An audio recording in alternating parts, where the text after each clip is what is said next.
Welcome to Down to Dunk. I'm your host, Andrew Schlecht. We're part of the Athletic Podcast Network. With me, as always, on Wednesdays is my good friend, Alex Speers. Alex, what's up? What's up, Andrew? Well, Al, bummer loss to the Lakers on, what day was that? Was that Monday? Monday. Yeah. Just to make Mondays even worse. It was on the second night of a back-to-back, which is tough, especially travel back-to-back is not easy. Well, all back-to-backs are not easy. But overall, didn't look good. I'll say that. Yeah, I will say the next night of games did make me feel better because we got losses from the Nuggets, the Mavs, true. the Knicks, the Celtics. Yeah, we got a lot of good teams losing. Oh, yeah. So that made me feel a little good. Yeah, and later in the show, I want to kind of like talk the narrative around the Thunder because like the lowest hanging fruit for this team is, well, they just got a big man problem. You know, they just needed a big. Can't believe they didn't trade for a big. I listened to a lot of NBA podcasts, partly because. Do you ever regret that? Do I ever regret it? Yeah, listen to all those NBA pods. Do you ever get sick of it? I actually don't. I actually really enjoy it. Really? Yeah.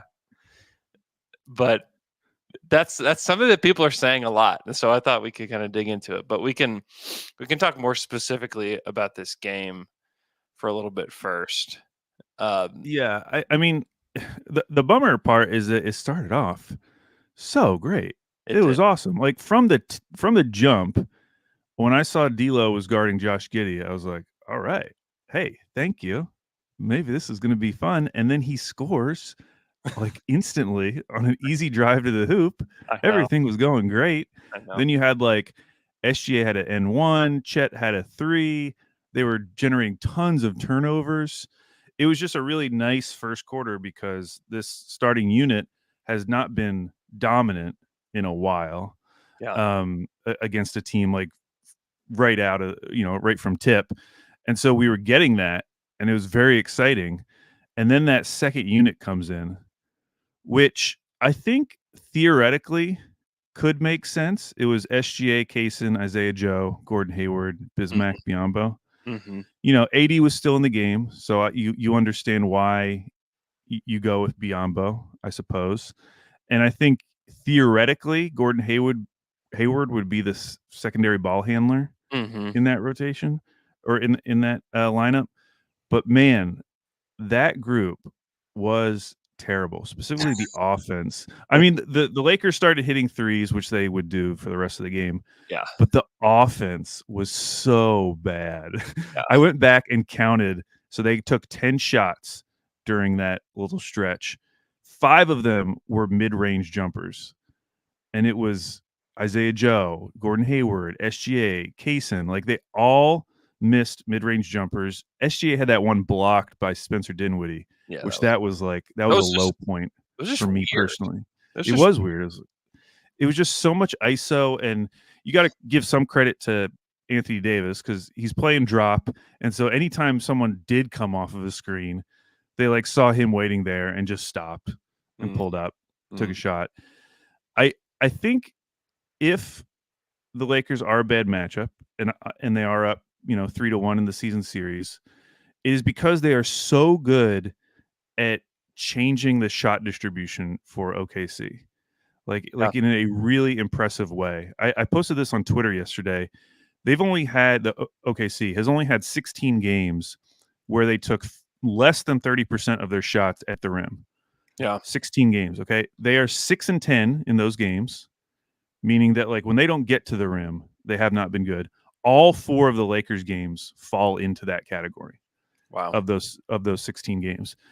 And they're just really good at, like, if you look for this season, this is average rim attempts per game. SGA has 6.5 per game. J-Dub has 4.4. How many do you think those two guys had combined against the Lakers? Rim attempts. It was maybe like combined, maybe like 6. It was 2. According to the NBA's tracking. Now that's specifically like field goal attempts at the rim. So I don't know if that counts, like, when SGA got blocked by AD Right. at the rim. I don't know Yeah. if that could count. I'm not the only person who got to the rim, and it was only in that first quarter, was Giddey. He had 5 rim attempts, and I think he made his first 4. But yeah, they're just so good at taking up space. Yeah. Like throughout that whole game, it was just so hard for specifically Shea to do what he normally does.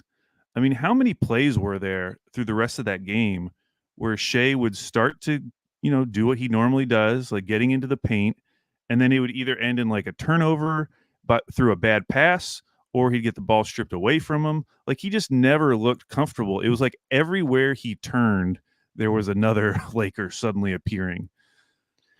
Yeah. I rewatched a lot of it, and one, I don't love playing a traditional big with this team, especially with the way that they like to play on the offensive end. Like That's the thing. I think I get it defensively because you can see at some points in that game, even though he had 4 fouls in 7 minutes or whatever. But like Biombo's huge, and when Anthony Davis was like trying to knock him out of the way, he was staying there. So there is value in that theoretically. But yeah, that's the only thing people focus on. They focus on like OKC needs a big because they need a big defensively to match up with Jokic. They never talk about what happens on the other end. Yeah. And I thought that was a good example of, oh man, if we did have someone, I mean, everyone's talking, or I heard Bill Simmons talking about Daniel Gafford, how he would have been perfect for OKC. Like, I do think it would gum up the works a lot. And you saw that on a small scale with Biombo.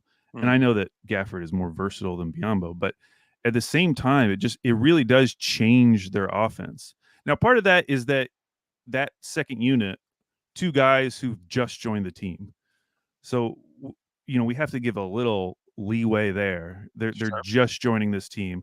In fact, there were several late rotations by Gordon Hayward onto 3-pointers that felt like him just not like totally remembering what to do like, defensively. Oh, crap. Yeah, exactly. So I think that is part of it when you put 2 of those guys in the same lineup. But yeah, I kind of agree with you. I did not love the way that looked, even though he can set screens. He freed up SGA and Hayward at different points in that game really dramatically, like Cam Reddish just dying when he hits Biombo. So that part of it is nice, but it's a completely different offense than what they normally run.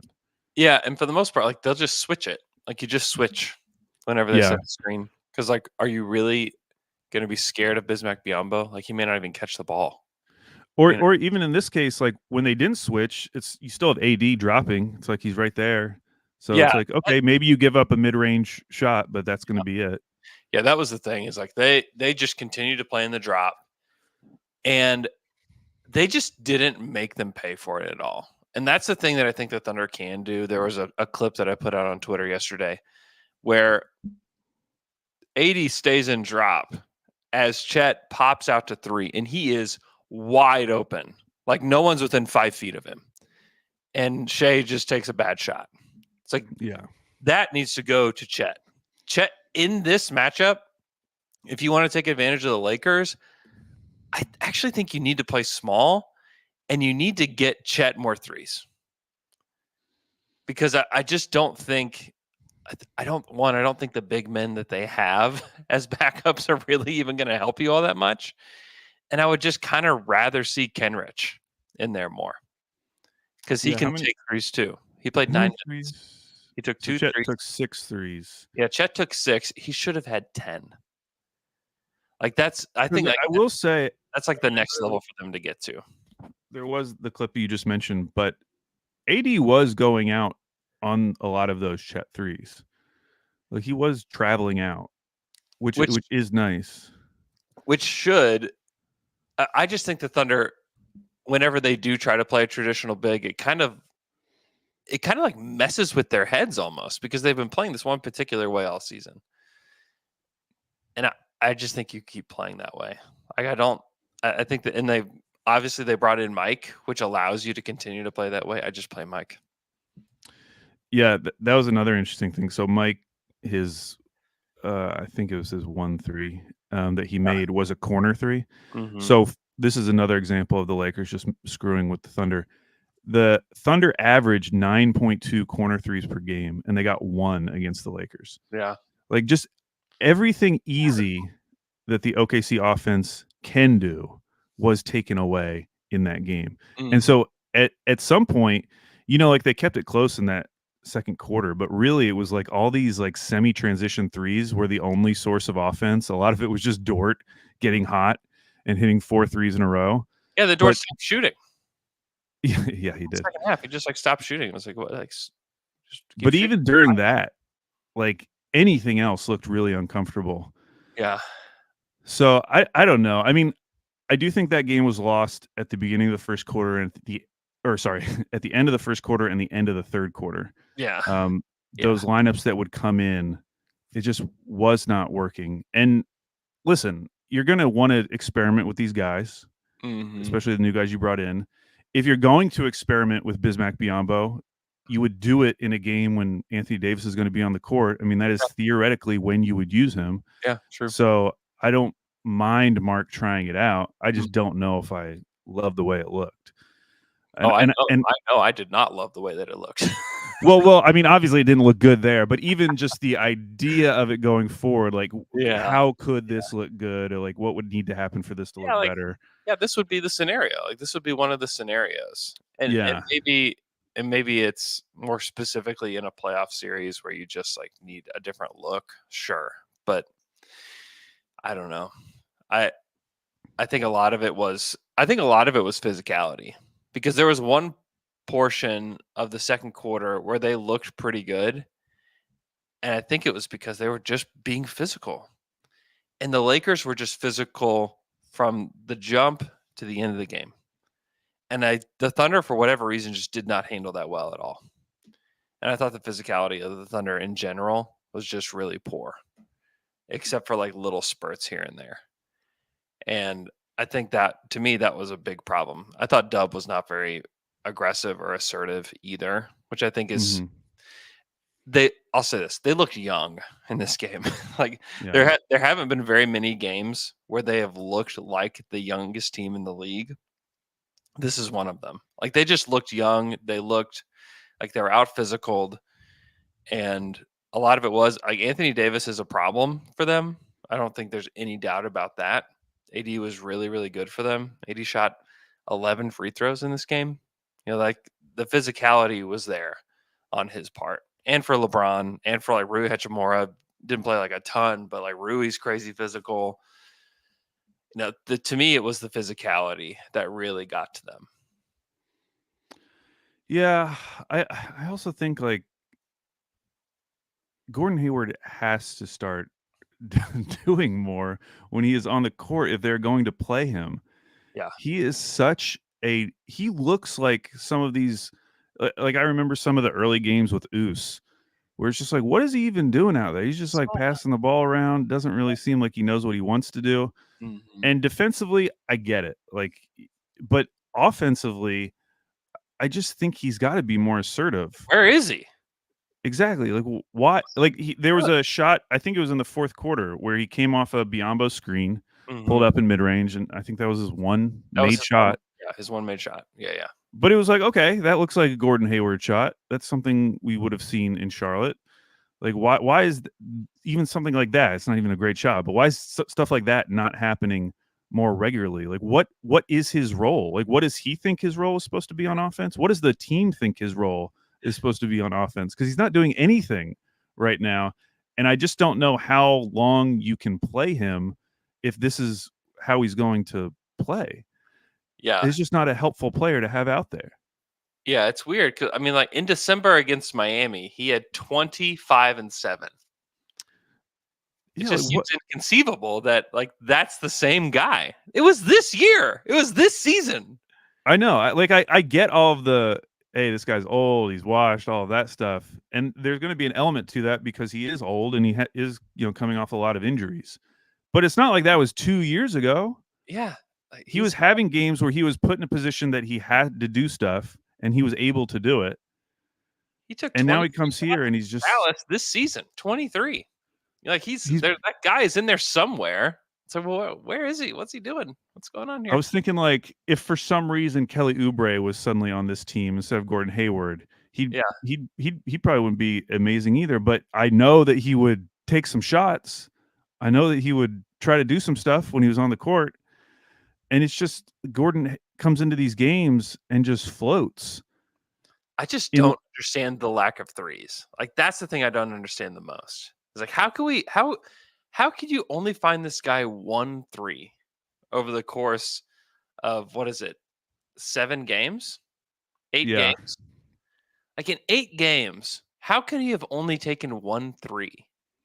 And I know he's not playing a ton of minutes, but one? I mean, I that's know that's that's the thing that just doesn't make sense to me. It was almost getting comical, and he took one against the Lakers. Great, he took one, but it's like, isn't that part of the reason why he's here?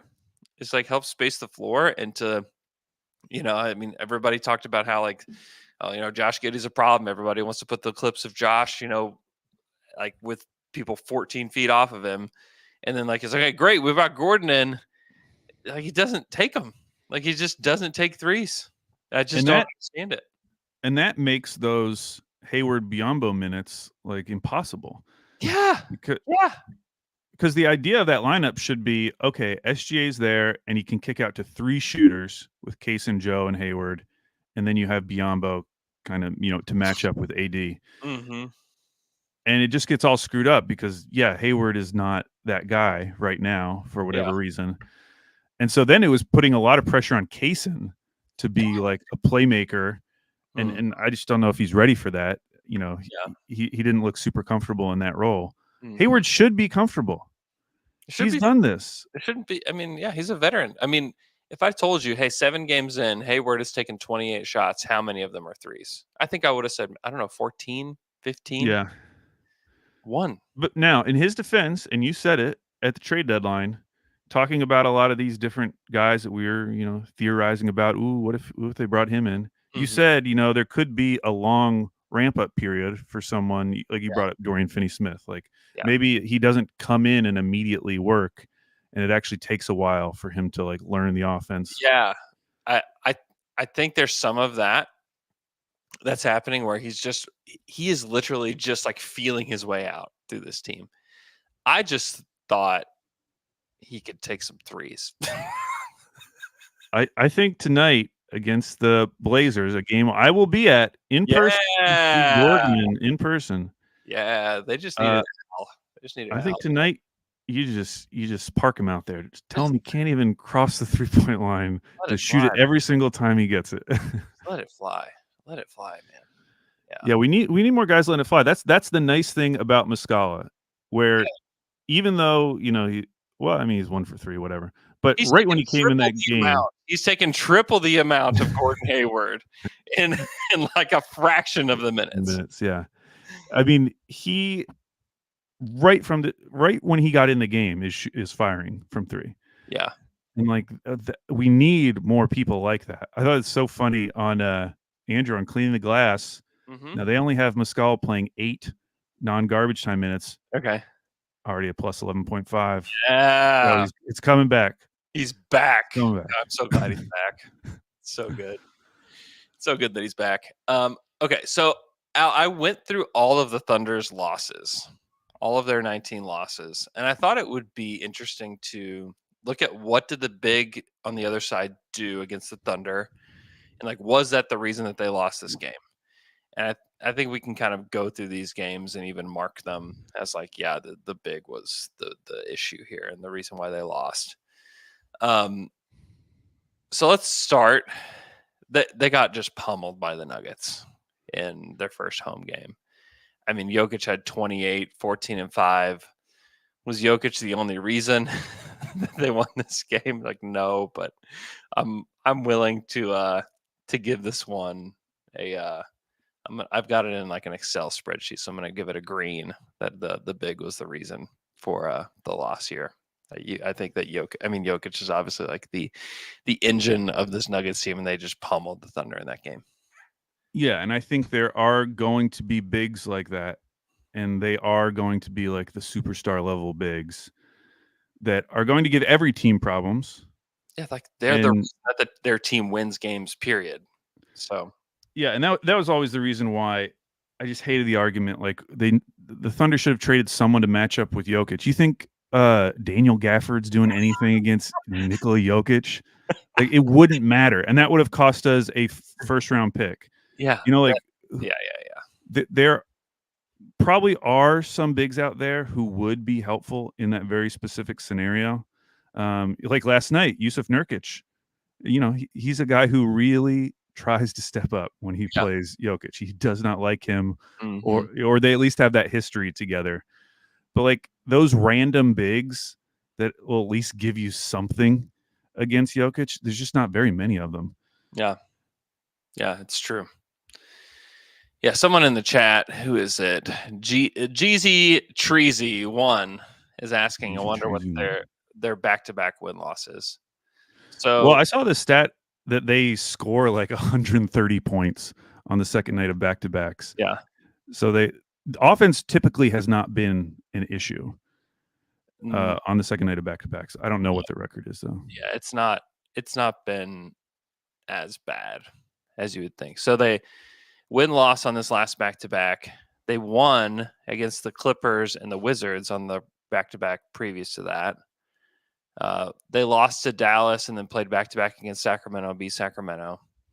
They lost the back-to-back Detroit, Minnesota, which was brutal. They won both the back-to-back San Antonio, Portland. Lost Lakers, Clippers. Andrew, I could just tell you the record if you would like. Yeah. It's 7-4. They're good. That's what I was like getting at. Is like they're actually pretty good. They have won multiple back-to-backs. 1, 2, 3, 4, 5 of their back-to-backs. They've won both games. Yeah. So they're fine. They're fine. Yeah, that was the thing about that game. Like whatever you wanted it to say, you could make it say. Like if you're a Thunder fan, you could say, hey, they were on the second night of a back-to-back. Hey, the Lakers shot it crazy from 3. They're not going to usually do that. Like if you want to say all that stuff, that's fine. Yeah. I still don't think it removes the fact that the Lakers were not a good matchup and have not been a good matchup in this regular season for some very specific reasons, even though, yes, they are still hitting like an ungodly amount of threes for some reason against us. Yeah. And in 3 of the 4 games, OKC hasn't shot well from 3. Mm-hmm. So there are those things, but at some point you have to, like I mentioned, like the corner threes. Like part of the reason they've shot worse from 3 against the Lakers, they're not generating a fraction of the corner threes they usually get against most teams. Yeah. But anyways, keep going. They lost to the Pelicans at home.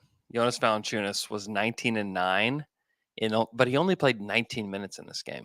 So I'm not giving Jonas Valanciunas the reason for the win in this one. Yeah, and as you're going through, I'm looking at what percentage of their shots they took at the rim. Yeah. And I will let you know when there's a game where it may have mattered. In this game, they were in the 84th percentile. They took 41% of their shots at the rim. So like they could get to the rim against the Pelicans. Similar to Denver, they could get to the rim against Denver. Yeah. They lost to the Warriors. This is a game that Shea did not play. They almost won it. This was like the catastrophe. Draymond Green touched the rim, but somehow he decided in this one game that it didn't matter that he touched the rim on a goaltend game. That I've seen it happen many, many times throughout the rest of the season, and the rule is called the way that we all think it should be called. But for this one game, we just decided to dig into the rule book. This has nothing to do with bigs. No, that was just a good game. It was just a good game. Unfortunately, went against us. Yeah, it went against the Thunder. And O'Shea, like you still got to be proud of the guys. They lost to the Kings. Domas had 17, 13, and 13 in 38 minutes. Which is what he does, will say. Which is what Domas does. What does it say about rim attempts? So that was one of their worst games of the season. They only took 24% of their shots at the rim, which was in the 12th percentile. Yeah. I don't know if you give credit to Sabonis for that because we won't think of him as like a rim protector. But it was the case in that game that they just They were played not able to get horrible. the They rim. played. That was one of the just like worst played games. Like Shea had finally come back from injury in that game, and you thought, oh great, and the Kings hadn't been playing well so far in that season, and it was. And I will also say that the factor that has connected these losses so far is not rim percentage. It's actually what they shot from three. Mhm. Against Denver, they shot 21%. Against Pelicans, 21%. Against the Kings, 23%. The game against the Warriors, that's like an outlier because, like I said, it was just an amazing game. They shot 52% from three. Yeah. Like that was just two offenses just kind of all clicking at the same time. Yeah. But yeah, those other three losses you mentioned so far, all below 25% from three. Yeah. Well, and like another point is like the first game that they lost against the Nuggets shot 40% and hit 11 threes. The Pelicans game is just a weird one. The Pelicans only shot 31% and made 13 threes. They took a lot, but they just missed a lot. The Warriors made 18 threes in that game against the Thunder, shot 45%. And then the Kings, another weird thing about this one, the worst percentage of any team shooting threes in a loss for the Thunder is 27% on they made 13 threes. So that's a weird one. 76ers, I'm going to go ahead and mark this as a game that is won by the big man because it's Joel Embiid who has 35, 11, and 9 in 37 minutes. They only shot 34% from three in this game. The Sixers did made 14 threes. But yeah, that's definitely one. What's the rim attempts in that one? That one was about average, league average. So it wasn't a huge step down. It was just slightly below average. Okay. The Wolves, they lost to the Wolves. Gobert was 17 and 16 in 26 minutes in this one. What are the rim attempts? That sounds crazy. That was a terrible game. Yeah. They only got 24% of their shots at the rim. Yeah. And you have to give Gobert credit for that. That one makes sense to me. Yeah. And the Wolves shot 42% on 14 made threes. So also the other trend you'll see in a lot of these games is that when their rim attempts go down, it's not because they are taking a lot more threes. What you see is that the mid-range numbers jump into like the 90th percentile or higher. Mm-hmm. Like in that Minnesota game, they were in the 95th percentile for their percentage of their shots in the mid-range. Yeah. Against the Kings, 93rd percentile. So a lot of that honestly makes me think that even in that Kings game, you have to give credit to the Kings for something they were doing because they were preventing the Thunder from getting to the rim, and the Thunder were, as a result, settling for these mid-range shots instead of ramping up like their three-point volume or something. Mm-hmm. Thunder lost to the Rockets in a game. Skip it. Don't want to talk about it. I actually just wrote whatever on it. I didn't even write anything. They lost to the Kings again. Domas had 18, 16, and 7. They did make 18 threes in this game and shot 40%. Fox was 41, 3 and 7 in this one. Wow. I'm not going to give credit to the big man in this. I just think they just had a lights out night. What is the rim? You say that, Andrew? That is the lowest percentage of shots they've gotten at the rim this entire season. Man, well, that's really 14.7% of their shots were at the rim, which is the second percentile. Hey. Lowest of the season. It's very interesting that Sacramento appears twice in this list because, like, I'll tell you right now, like all the Lakers games are in here. 2 of the Minnesota games are in here. Those are teams that make sense to me. To have 2 Kings games in here is kind of interesting. Yeah, I wonder what I need to go back and watch and see what they're doing because it doesn't feel like and maybe it is a Domas thing and people just aren't. And maybe and part of this is like I want to like make sure that if a narrative is being said, like let's make sure that it's right. Like if somebody's going to spout the same narrative over and over and over again, and maybe it is right. Maybe we'll get to the end of this and say, yeah, this is a huge problem. But same with like the Domas thing. Like everybody just trashes on him as a defender, and I need to go back and look at some of the possessions. No, I'm just realizing we skipped the Houston game. That was the first game that a team put their center on Giddey. So we should probably acknowledge that because that was a flashpoint of this season. Yeah, it was. It was. They also shot really well from three. They were 45% from three in that game. The Rockets were. Lost to the Lakers. AD was 26, 11, and 7. Braun was 47 and 7 in this one. The Lakers did shoot 50% from 3 in this game. Rim attempts were what? Rim attempts were below average, 29%. So not the worst, but it's 30th percentile. So yeah, it happened again. Yeah. Lost to the Hawks. This was weird. So they played the Hawks and the Nets, and I don't know, I can't remember if it was back to back or not, but they lost to these two just stupid teams, and both teams shot 35.9% from 3 and shot the exact same amount of threes and made the exact same amount of threes. It was very strange when I was looking at this one. Yeah, the Hawks game in particular, it's actually almost the exact same score as that earlier Warriors game. Yeah. Like the Thunder were incredible offensively. They shot 50% from 3. Yeah. They shot 73% at the rim. Everything was cooking for them. They just decided not to play defense that night. Yeah. And that's like, there's several of these games, and I feel like the Rockets game was a little bit like this too. I think the Hawks and the Nets games were like this, where like when the defense gets loose, you can see it, and 2, it always goes very, very badly. And it's only happened like a handful of times this season. It happened at Hawks and Nets, that Rockets game, the Pistons that we'll talk about here in a little bit. I feel like against the Jazz they did this too, and then against the Spurs and Mavs. Like those are the games where like I really saw it. And it's only a handful of games, but the defense stuff really does matter within this too. Is like if they would have played like their brand of defense, like, and tightened it up, I think that they wouldn't have lost those games. But 82 games is a lot. I'm gonna go ahead and bypass Hawks and Nets if that's okay. I just don't. Yeah, I mean the only thing interesting about the Nets was that was kind of the first team that really had the personnel to just switch everything against the Thunder. And I do think that bothered the Thunder a lot. It's just very hard to find teams that can do that so successfully. Yeah. Because, I mean, they really can. I mean, that was, I think Dinwiddie was still playing for them at that point. But they obviously have like DFS, Royce O'Neal, Claxton. Like they can just switch everyone. And I do think that's a decent way to stop OKC because that's another way to prevent that kind of like, OKC getting into the paint. Is if you can just stay in front of the ball, and they were pretty good at that. Yeah, I haven't seen a ton of other teams totally replicate that, but yeah, I think I don't know. And still like the Thunder should beat the Nets, whether they switch or not. Yes, they should. Lakers.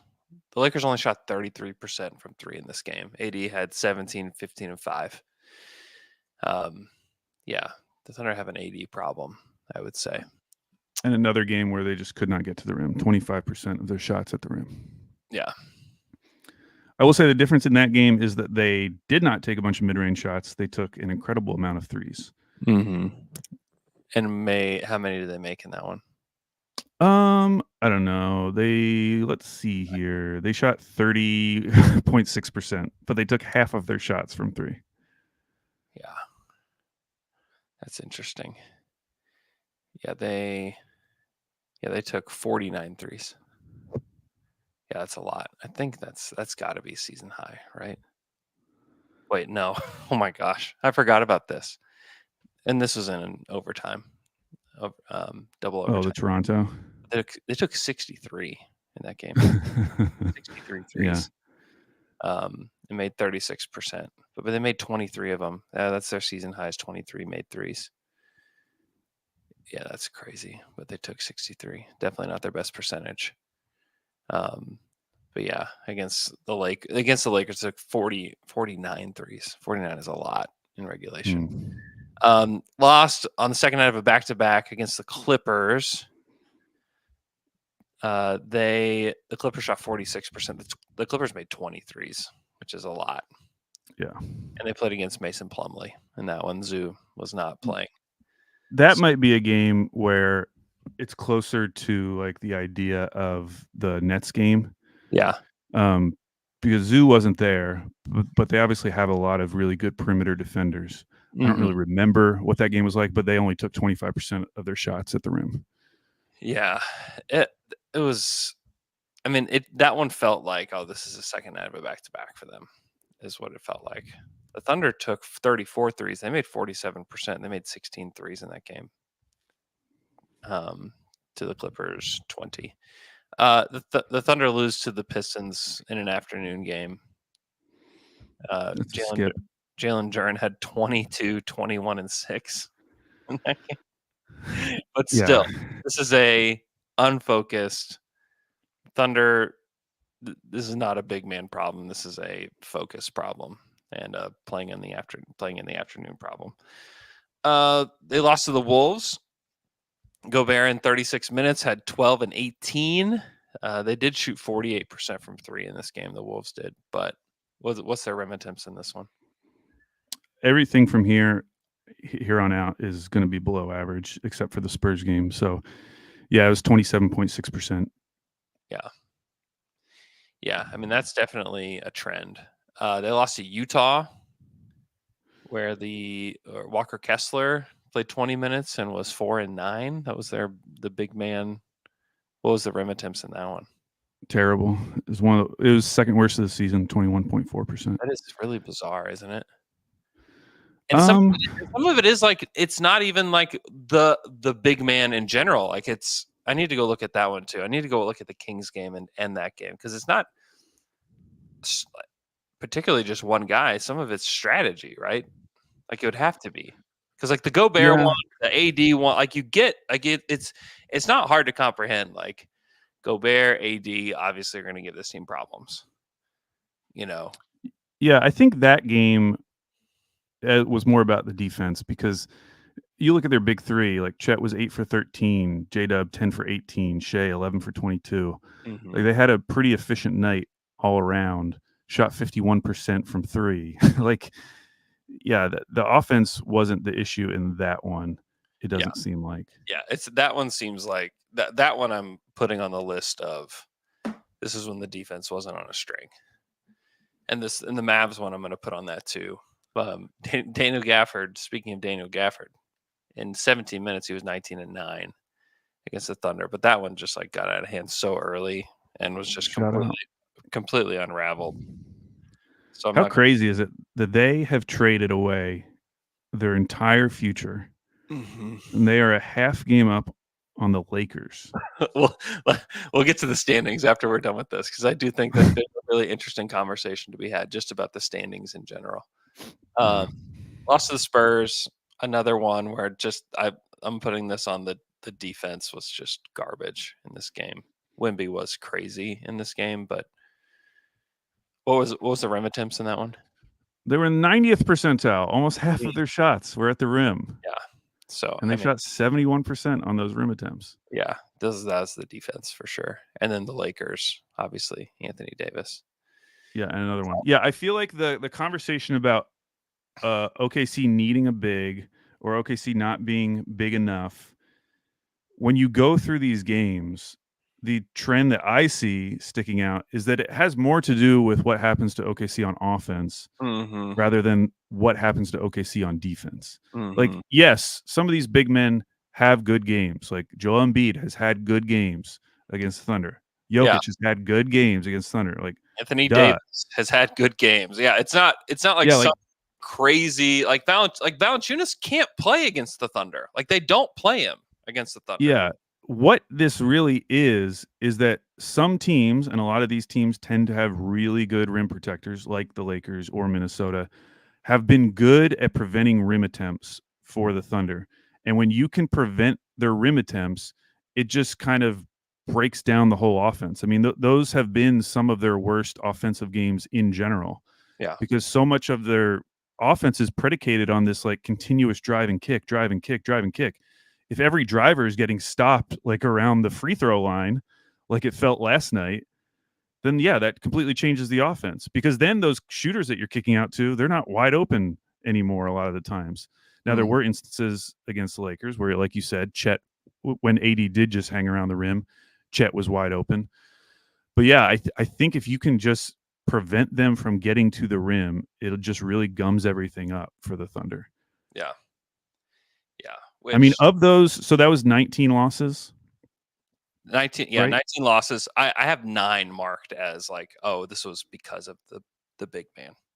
So I will say that the games that they finished way below average in terms of percentage of their shots at the rim, of those 19, was 13 of them.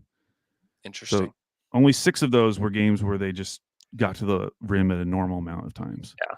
And those were some of like the weird games we talked about, like the Golden State game or the Atlanta game, where they were really good offensively. So yeah, I do think it can be an issue, but it's for kind of the opposite end of the court reason than the reason why people talk about this issue. Like when people talk about this issue, they're often talking about AD dominating Chet offensively. Yeah. That's what the conversation is. And also in 13 of the 19 games, the opponent has shot 40% or better from 3. Yeah, and I have a feel. I mean, that must be relatively consistent across the league. When you have a big gap. Yeah, this is a league thing where like because the 3 ball is so prevalent, the variance is there. Like it's going to happen. Like that's just as an example. So in those 19 games, they shot below. Now this is clean the glass, so they're obviously like filtering out stuff. But they shot below, let's say, 32% in 11 of those 19 games. Shooting below 32%. Yeah. It almost like going through this exercise almost like emboldens me to want to say like they need to lean the other direction and not into like, oh, they need a big. It makes because if it is part of it is the rim attempts, they need to spread out. They need to spread the court more. Like they need to play more 3-point shooters. They need to shoot more threes. Like they need to get this is it. It makes me feel like I was right saying that Chet needs to take 10 or 12 threes against the Lakers to like make them pay, to make it feel like, okay, well, we maybe need to shift some strategy here against the Thunder. Like they need to, and that's where they need to go in the future is like get guys that can shoot and make threes. Because if this Thunder team with Shea and Dub and Chet can get to the hoop, they're going to win a lot of games. And they already, and honestly, like they have won a lot of games. They've won a ton of games. And I just don't think they've made the Lakers pay at all for playing the way that they do. And they've also just been out physical by the Lakers, who are like an older, experienced team. They've won a championship together. It's, but also like they're a 500 team. Like it's just strange. It just feels strange, because you play them. And if you were like, okay, now if you didn't know the record of either team, you see the Lakers play the Thunder, be like, okay, now guess the record. Who has the better record? Like, oh my gosh, it has to be the Lakers, right? The Lakers number 1 in the West. Like, what's going on here? And they have had some of their best games against the Thunder, especially shooting wise. Yeah, they have. Yeah, I think they've had 2 games above 50% against the Thunder. In all but one of those games, the Lakers shot lights out. So, that's a part of this story too. So, I would say the Thunder do have issues with Anthony Davis, Rudy Gobert, Jokic, and Embiid. But I would also say so does the rest of the NBA. And if you're the Thunder, I think it'd be better to lean into what you're good at than to play Bismack Biyombo. That's all I have to say. Yeah, I think that's correct. Okay, I'm sure he'll get more opportunities, but yeah, they just looked like a normal team, like struggling to like they looked like a team without an identity when Bismack came in. Yeah, like they were literally starting from like step 1 in terms of figuring out what to do on the offensive side. Yes, and that's where I'm like, because a lot of people are like, oh, they should have just done this or made this trade. This is where I'm glad that they did not, and I think we're not willing to expend assets to get a big, because I think that like in the back of their heads, they knew that this might be what it looks like. Well, they need to keep playing Bismack then. Let it force us to force everyone to see. don't blame it on poor Bismack. Yeah, this is not a Bismack problem. This is a, and maybe some of it is. What if they're using him as a sleeper agent, kind of the way they used Muscala the opposite way? Like when they were bad, they used Yeah, Muscala to like prove that the idea of a stretch five with Shea was going to be a great idea. Now they're bringing Bismack for the opposite reason. They want to prove that this like lumbering big isn't going to work. this also just makes me want Kyle Filipowski on this team even more. Like if you're gonna have a big guy, which I think you do need to have bigger guys. All right, Yes, we all agree that they need more size. they It's need. just Yeah, is getting size so important that you are willing to give up their offensive identity by bringing in a non-shooting right. big? That is the question. We Yeah, all think they need more size. They yeah, look very small out there against the Lakers, especially yeah. when you have guys like Isaiah Joe and Keeson Wallace. Even though we love both of those players, like they're so small Uh-huh. in some of these lineups against the Lakers. Like, yes, Uh-huh. they need more size, but I don't think I'm willing to sacrifice this 5-out offense for more size. Yeah, this is why Kyle Filipowski, bring him home. Somehow he's never lived here, but this is his home in OKC. Uh, Currently, the Thunder would have the 10th and 11th pick in the draft if the season ended today, Yeah. and the Jazz are doing their darndest to make sure that that doesn't happen. But we'll see if that happens. Let's take a quick break, and then we come back. We'll talk about the standings. We'll be right back.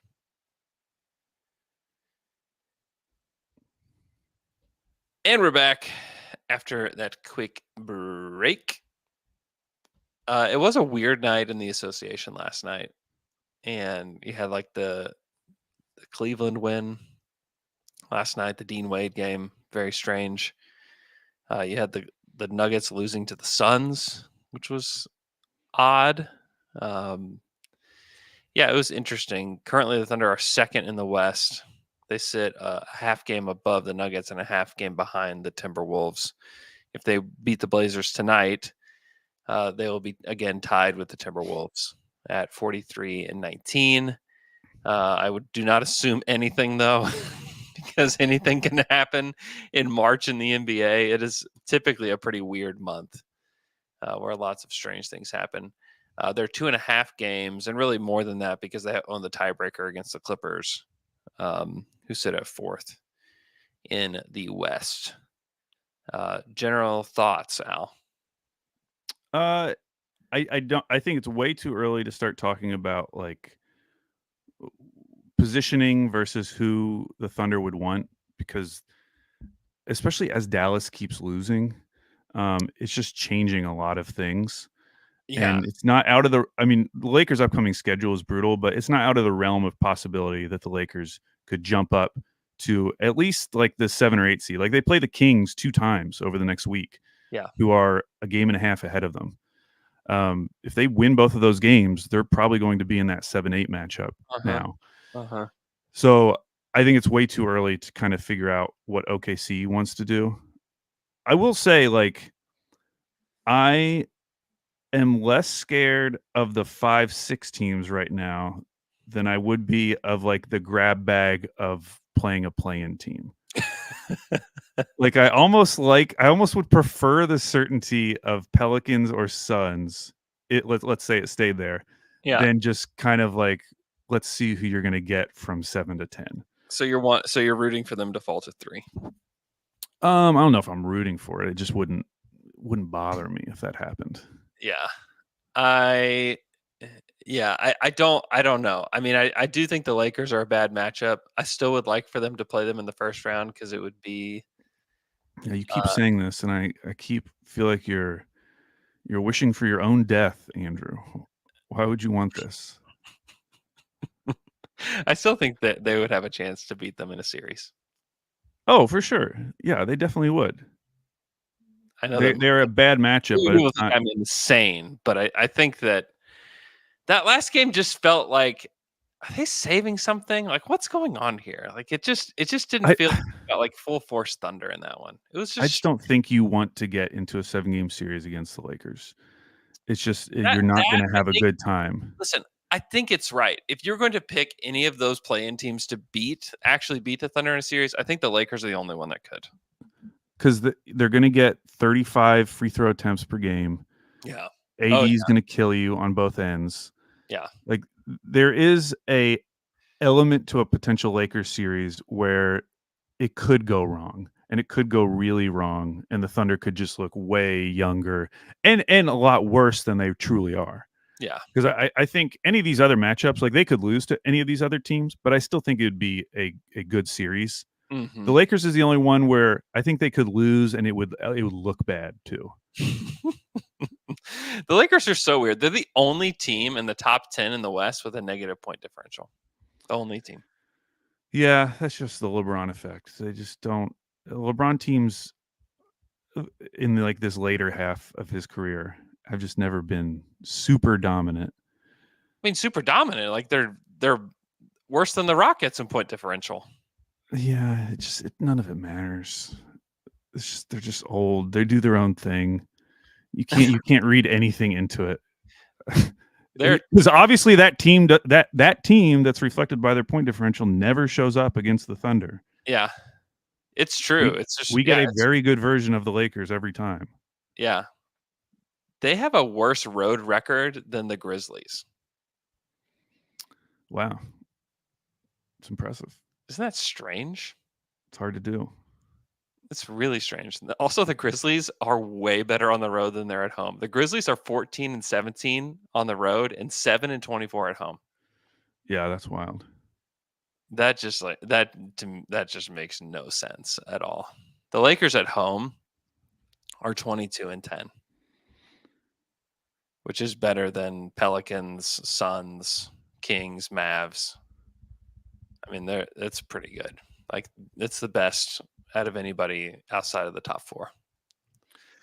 But yeah, the things I'm looking at, I think the Dallas story is super interesting, and we have them on Slam and Jam this week. And I went back and looked through our Google Doc. Mm-hmm. We've never had a team lose 4 games during a Wheel of Fandom week, and so they have a chance this week if they lose their next game, which I can't remember who they play, but it's a good team. Who they play? They play Miami on TNT on Thursday night. It is at home, but yeah, if they lose that game, that's 4 in a row. That would be 6 of their last 7. I mean, they are just tumbling down the standings. I've been listening to a few more Mavericks pods, and it's kind of the same old story. People are just getting very frustrated again with Dallas, and it's you either I think the knee jerk reactions is either to blame Jason Kidd. We got to fire Jason Kidd, get Jason Kidd out of here, or blame the role players. Yeah. And I just Luka and Kyrie have been bad together since Kyrie came over. Yeah. Their record has not been good together.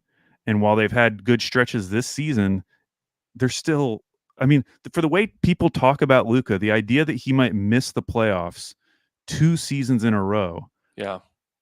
Maybe it's not his prime because he's still super young, but during years when he is first team All NBA quality, like that is a massive failure. Yeah, it really to not even make the playoffs. Hey, but they got in a league where, and that's the other thing. So they spent all of their future assets now for these 2 role players who aren't like bad players, but clearly aren't so good that they're moving the needle instantly when they get on the court. This isn't like an OG Anunoby thing where you brought OG into the Knicks and all of a sudden the Knicks just look like a completely different team. Like they are not that level of player. They are rotation NBA players. They can be helpful. They can put up stats, but clearly haven't changed outside of the OKC game. Clearly haven't changed like the fortunes of the Mavericks team going forward. So yeah, I am just fascinated by that story. And that's the part of it that gets me kind of rooting for like the Lakers and the Warriors. Just because I think the Mavericks missing the playoffs is a way bigger story than any of these other teams missing the playoffs. Yeah. These other teams have just been so bad during the season, like Golden State and the Lakers. Like they've just been so annoying this entire season that if they lost, if they didn't make the playoffs, it wouldn't come as that big of a surprise. They've been so dysfunctional for so much of the season. They basically they had that winning streak that everyone was just going gaga over. Dallas, yeah. But they beat Philly without Embiid. They beat Brooklyn. They beat New York without Brunson. They did beat the Thunder like a drum. Like they had 2 good wins. They beat the Thunder like a drum. They beat Washington. They beat San Antonio, and then they beat Phoenix with Booker and Durant. Like they had basically 2 wins in that. And then by the end of it, everybody was like, "Mavs win the title? Are they a contender?" Yeah. Now you look at the contender. And you look at the teams they've lost to now: Indiana, Cleveland, Boston, Philly again. Now that was a unique loss, and then Indiana. So like now that they're playing more of these good Indy teams, yesterday. Got killed by Indy. Yeah, they did. It's just strange. And we better not get too excited, Andrew, because we are playing Dallas in Oklahoma City on TNT Thursday, March 14th. We can't get too up in our heads because they might come in and beat us again. But for now, they're a weird matchup for the Thunder, just like the Lakers. The Thunder, the Thunder don't have problems with like the necessarily like these top teams. Like they've beat the Clippers and they've beat the Nuggets. They handled the Nuggets this season, but for whatever reason, it's like Lakers and Mavs that they are just weird against. And they just played weird against the Mavs, I would say. I don't even know, like good, bad, whatever. They just played weird. I mean, they had the weirdest game of the season where the Mavs had a 30-0 run on them and they still won the game. Yeah. It's just been strange. It's just been now in their next 9 games, they get Detroit, Chicago, San Antonio, and 2 games against Utah. Yeah. So like they should be able to stabilize, but definitely. And even their run into the end of the season is super light. Like they get just in their last last 9 games, they get 2 games against Houston, Atlanta, Charlotte, Detroit. Mm-hmm. So if they blow this, if they really didn't, they're not they're not going to blow it. Like they should be at minimum like a 7 or 8 seed in the West. If they finish anything below that, that would be a huge embarrassment. I agree. They honestly should be the 6th seed with that schedule. Yeah. Like they should float up to 6th with that schedule. They're only 2 games out of 6. So that should be what happens for sure. Huh. Okay. Anything else? No. I'll see y'all at the game tonight. Look for me. Look for Alex at the game if you're going to be at the game. Somebody in the chat said they were going to be at the game. Where? Hey, actually, you might be able to see me in the game. Oh, really? Where are you sitting? 114, which is like baseline. I don't know if it's the way the camera faces or not. Uh-huh. Me and my buddies are in the Navy and stationed in Bremerton, Washington, and driving down to see the game. Huge OKC fan from Oklahoma. I will be in section 114. Yep. Shout out Brandon Kidd. So I should be like right along the baseline. Row C, Andrew. Wow, you got some good tickets. I know. Shout out to Blake. I'm just taking this time because the Blazers are terrible to cash in, because I know when if and when they get good again, it'll be much harder to get these types of tickets. But for right now, I'm enjoying it because the Blazers are terrible. I was looking at like SeatGeek, and there are a lot of games where you can get in for like $2. So $2 is crazy. Yeah. Wow. Hey, let me know where you're watching from in the chat, and I'll give you a little shout out as we get out of here. We do have the Thunder in Portland tonight, and then they play Friday against the Heat. The Heat will be on a second night of a back-to-back.